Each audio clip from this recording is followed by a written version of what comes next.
What's up? It's Kaylee Cuoco. When it comes to travel, we all have a happy place. I just went to my happy place. I just went to Maui, and it was truly amazing. Priceline has always been about getting you to your happy place for a happy price with deals you really can't find anywhere else. Like up to 60% off select hotels in Costa Rica or 5-star hotels for 2-star prices in Cabo. Go to your happy place for a happy price.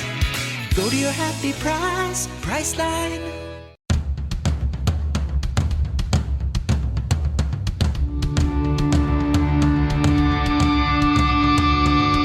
Hey, what's up? This is Sully from Godsmack. Strap on those boots, baby, because you are now in the trenches of the war room with the one and only Mistress Carrie right here on the Mistress Carrie podcast. What's up? This is Joe Rogan, and you're listening to Mistress Carrie. Her hair so lovely, pretty eyes. Hey, this is Brent from Shinedown, and you're listening to Mistress Carrie. Hey, Carrie, go put your bra on, girl. Hey, this is Steven Tyler, and you be listening to the baddest bitch in Boston, Mistress Carrie. What's up? This is Aaron from Stain, and you're listening to Mistress Carrie. Hi, everybody. This is Dave Grohl from the Foo Fighters, and you're listening to the one, the only Mistress Carrie. Hey, this is David from the band Disturbed, and you're listening to the baddest bitch in Boston, Mistress Carrie. Hi, Bruce Dickinson here from Iron Maiden. Yes, indeed, Miss Whiplash herself, Mistress Carrie, is here to unchain your brain. Hi, this is Flea from the Red Hot Chili Peppers. You're listening to Mistress Carrie. This is Dennis Leary. You are listening to my favorite, Mistress Carrie. Hey, this is Corey from Stone Sour, and you're listening to, you have the privilege of listening to Mistress Carrie. Oh, God. Oh, yeah. Hey, it's Mistress Carrie, reporting for duty from MCHQ for episode 163 of the Mistress Carrie podcast.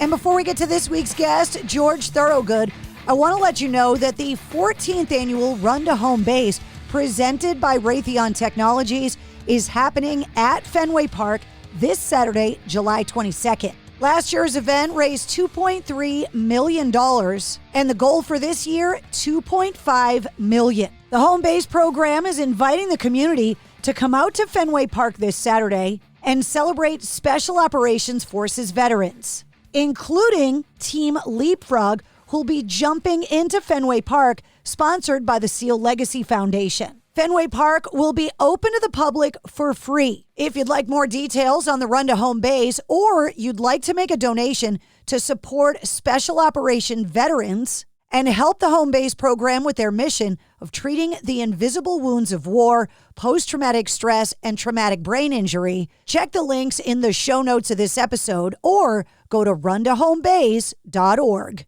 This week on the show, my guest is a living rock and roll legend. George Thorogood and the Destroyers are celebrating 50 years of rock this year. And one of the radio stations I'm on, 100 FM The Pike in Worcester, Massachusetts, is celebrating its 19th anniversary this year. So on September 2nd, George Thorogood and the Destroyers will be at Indian Ranch in Webster, celebrating their 50th anniversary and the Pike's 19th anniversary. If you want tickets to the show, check the show notes of this episode. George Thorogood called into the show to talk about the upcoming gig at Indian Ranch and also to talk about the longevity of his career, why so much amazing rock and roll came out of the late 60s and early 70s, what he likes to watch on the tour bus while he's out on the road, and the reason why he doesn't have any pets. He also talked about the music that inspired him to pick up the guitar in the first place and a little update on his health. So allow me to introduce you to the one and only George Thorogood. Hello. It's a good day when you answer the phone and it's the one and only George Thorogood. Thank you for coming on the show. Our pleasure. What's on your mind? DJ Mistress Carrie. Well, let me just get it out of the way. You scared a lot of us. How you feeling? I can't complain. Well, that's good. No use complaining anyway. It wouldn't do any good, but I can't complain. I'm still breathing, still walking, and I still have all my teeth. You know what? Good teeth, that says a lot. Yeah, it does. Well, we're excited to celebrate our 19th birthday on the Pike, and you are going to be there at the birthday party coming up in September. And our birthday is nothing compared to your 50-year anniversary. Does that sound weird for me to say that out loud? First of all, Don't say it's nothing. Any anniversary is special. Your anniversary is just as special as ours is. Let's just set the record straight on that, huh? We're just old enough to vote now. You've got tenure, 50 years in rock. That's unbelievable. 50 years doing anything, 50 years breathing is unbelievable. Just to stay on the planet that long, I'm thankful for that. And yeah, you don't really think of it in those terms. You do something for so long, and then all of a sudden you say, "Oh, you've been doing it." Well, the Rolling Stones been doing it for 100 years. How about that? Seriously. Yeah, it's all it's all special. 49 years of rock was special. 48 years was special. And I know 50 is a big number. Like people celebrate their 50th anniversary, wedding anniversary, the golden anniversary, things like that. And I think that's what you're trying to say, that 50 is a big number. Is that correct?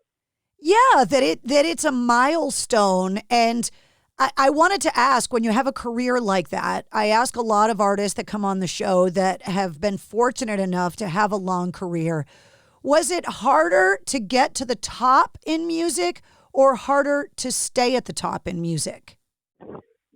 There's an old saying that they say is one saying I have and one saying I've heard. People say it's hard to get to the big leagues. It's harder to stay in the big leagues. The climb to the top of a building is long and hard. The drop to the bottom is fast. Well, I know you're a big baseball fan, so I appreciate the baseball analogy. We're kind of a big sports town around here. Well, it's true with any business. It's just not sports. I mean, the major leagues means, it's one thing like, when someone puts out their first record and everybody was like saying, "Oh, congratulations," and this, that, and the other. I said, "Well, don't congratulate me now.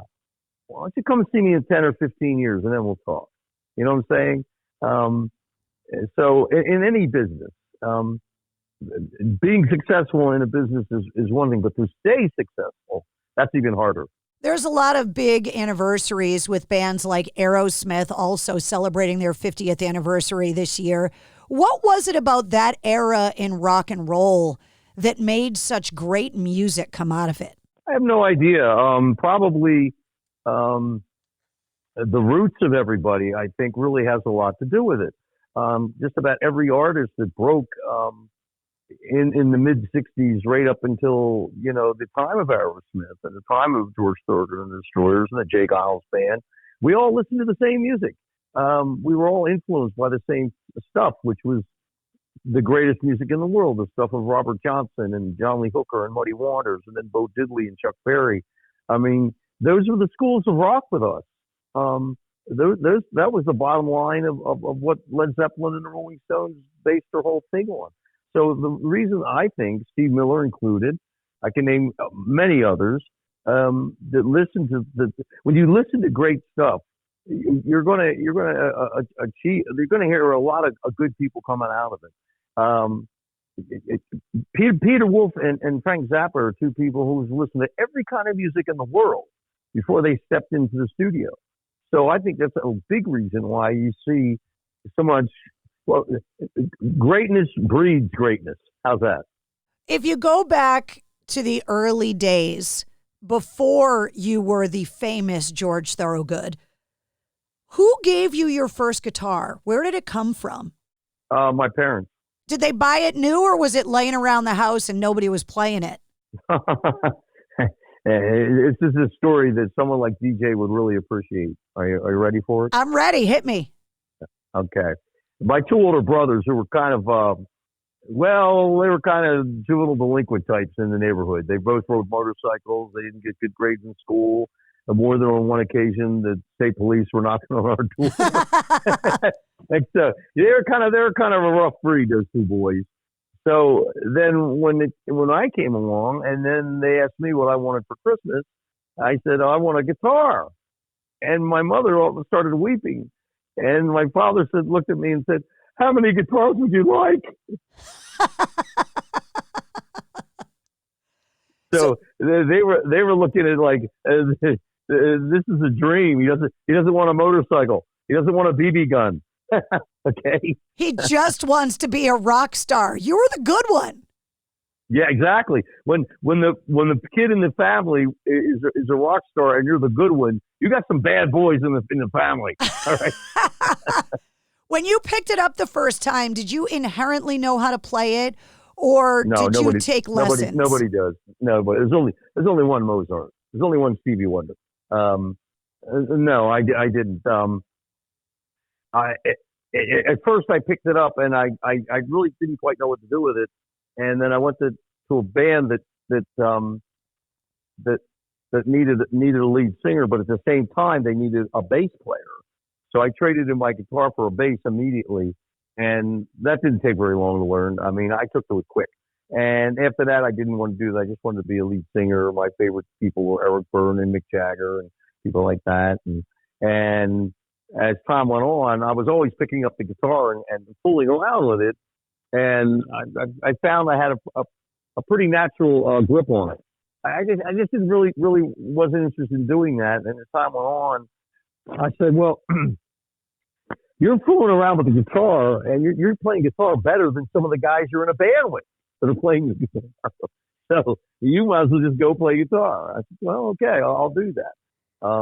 It was something I picked up fast. Do you remember the first riff or the... Let's put it this way. I picked it up late, but I picked it up fast. Do you remember the first song you learned how to play on it? I think the first song I learned to really get through all the way was either Honest I Do by Jimmy Reed or I Can't Be Satisfied by Muddy Waters. I think it was Honest I Do. I picked up guitar. And see, before that, I just picked up the thing and just fooled with it. I just riffed with it and banged around with it. I could play a few Buddy Holly songs. But actually sitting down, listening to the record and playing it over and over and over and playing it at low speed like people do, kids do, so they can learn every note perfectly, which is something you shouldn't do. You shouldn't learn every note perfectly. Just pick up the song and play it the best you can. When did you discover that you could write songs? Because as a music lover myself, I'm so envious of the ability to do it because I just can't. After about 3 or 4 songs and after about 2 or 3 albums, I finally figured out, that came to my mind, that's when I finally figured out that I can't write songs. I listen to John Fogerty and I listen to Bob Dylan and Joni Mitchell and all these kind of people. I say, they know how to write songs, okay? I know how to play songs. So my songwriting time was very limited, very brief, and for a good reason. It's not my expertise. It's not my field at all. I came up with a couple of interesting things, but that's the ultimate limit of my whatever. I have a limited ability when it comes to. I wish I had another musician guitarist because I was pretty decent in figuring out funny lyrics. I have funny lyrics and a decent song title. The rest of it, playing the music, I could have used some help. I could, like Jagger and Richards, they write together. Lieber and Stoller, they write together. Goffin and King, they write together. Elton John and his partner, they write together. If I had somebody like that, maybe I could have got someplace and say, listen, just let me handle the lyrics and the title. You take care of the music. And I never had that luxury. I never had that. So my stuff was, at best, my songwriter says, well, it's got potential. Okay, put it that way. Well, don't sell yourself short because you can't go to a party. It's not a party without George Thorogood music. It's just, and if it is a party, it sucks. Well, that's what we do. I mean, our theme song is Rock Party. That's what we lead off with. That's who we are. The Jay Giles Band leads off with House Party. Thorogood leads off with Rock Party. Boom, boom, boom. It's all the same. You see, because that's what we are. I mean, we never set out to be that. You never do. You never get up when you're 5 years old and say, I'm going to grow up to be 6'3". You don't know that. So we didn't know we were going to be that until we got rolling and people started to hire us for parties, pool parties, house parties, you name it. But then it started to dawn on us that this is our calling. So be it. Where's the weirdest place you've ever bumped into your own music? Because your music is everywhere all the time. I was in I think it was Switzerland or Sweden, and we were staying there, and we were staying at this, I think it was a Swiss chalet, actually, way up in the Swiss Alps. While we were staying there, I don't know. And we wandered it in the next room where there was this big ballroom where all these Swiss people were dressed with high heels and tuxedos. And, it was like a waltz, like a waltz party. People, you know what I'm saying? That kind of atmosphere. And they were dancing to one bourbon, one scotch, and one beer. what is wrong with this picture? I mean, the most ideal fit for me is our band in Indian Ranch. I mean, that's fit. Okay, that's solid. Got it? That place is a party. Exactly. Now this place was way up in the Swiss Alps. There's these people. I'm going. You got to be kidding me, man. I mean, bourbon scotch and beer has one chord in it. It's spoken in American. It's not even spoken in English. There's a difference between English and American. And the Swiss people dancing to it like it was the most natural thing in the world. And I'm going, holy smokes, what is this? you see my point of astonishment, don't you? Absolutely. I ask every songwriter that comes on the show, can you give me an example of a song from any artist or genre that you think is perfectly crafted? It's not a favorite song question, but from a craft perspective, a song is so good that you wish you wrote it. My song is the same song that everybody wished they wrote. Everybody listens to in rock and roll. Is the ultimate rock and roll song, and no one will disagree with it, is Jumpin' Jack Flash. Am I wrong? No. No. They asked Keith Richards once, and this is a great answer I heard from him in an interview. They asked him, what is your favorite rock and roll song in the world? Now, I thought he was going to say Johnny B. Good, or he might say, whatever. And he said, my favorite rock and roll song is everybody else's, Jumpin' Jack Flash. And that wasn't his ego speaking. That was him as a rock fan. When was the last time you didn't hear that song on the radio? Yeah, it'll last forever because it's that good. Yeah. And it gets better every time you hear it. I apologize for this question, but Geezer Butler sent me down this path, and now I have to ask everybody this question. He brought up his pets and dropped a bomb on me that Geezer Butler from Black Sabbath names all of his cats and dogs after rappers. And I almost fell out of my chair. So I call it the Geezer Butler question now. Do you have pets? And what are they named? No pets. No pets? Are you on the road too much to be able to do it? No, I just don't care to have pets. I don't have the time. Hey, listen, I have a tough time just feeding myself. Don't you have people for that, Mr. Thorogood? You've been doing this 50 years now. Don't you got a guy for that? I'm just not responsible enough to take care of it.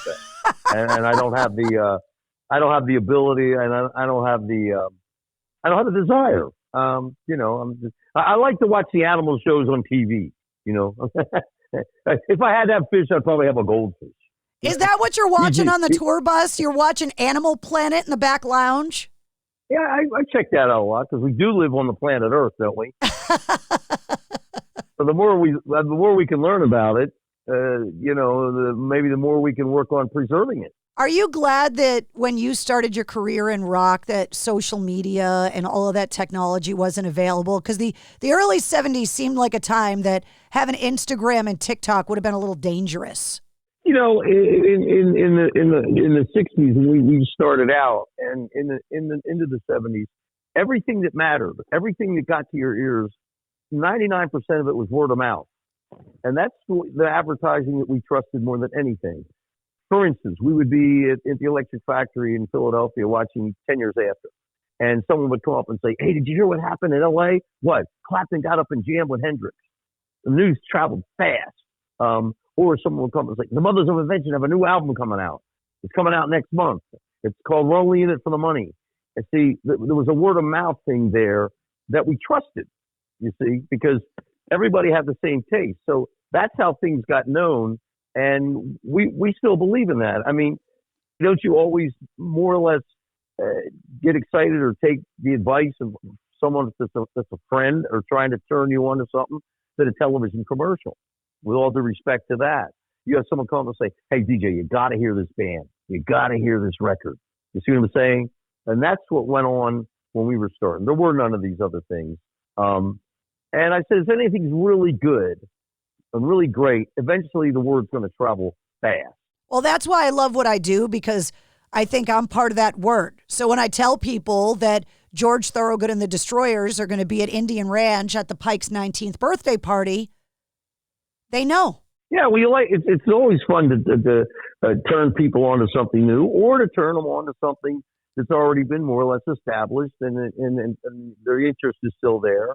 And I'm sure for you, that's still a big rush. It's a lot of fun to talk music with people that love music, and to be around musicians that play the music that we love so much, yourself included. So the fact that you're playing our birthday bash and we're celebrating 50 years of rock with George Thorogood and the Destroyers, that's pretty badass. It's going to be tough to put all those candles on the cake. We'll get you the biggest cake Worcester can make for you. Don't even worry about that. I don't doubt it. Well, we can't wait to see you. Thank you so much for hanging out with me today and coming on the show, and we'll see you in September at Indian Ranch. Rock and roll never sleeps. It just passes out. Thank you so much. Have a great rest of your day. You stay healthy. Bye-bye. There he is, the one and only George Thorogood. George Thorogood and the Destroyers are celebrating 50 years of rock. You can see him at Indian Ranch in Webster, Massachusetts, coming up on September 2nd, helping to celebrate 100 FM The Pike's 19th anniversary. You can get tickets. Click the link in the show notes of this episode. You'll also find all of George Thorogood's links. You'll find all of the Mistress Carrie links, and you'll find the link to this episode's corresponding playlist. I make a playlist for every full-length episode of the Mistress Carrie podcast that's filled with my guest music and all the other artists and songs that we talked about in the interview. If you liked what you heard, don't forget to like, follow, and subscribe to the Mistress Carrie podcast. New full-length episodes come out every Wednesday, plus every weekday you get the sit rep with all your rock news, music headlines, and entertainment updates rolled into about 5 minutes for your convenience.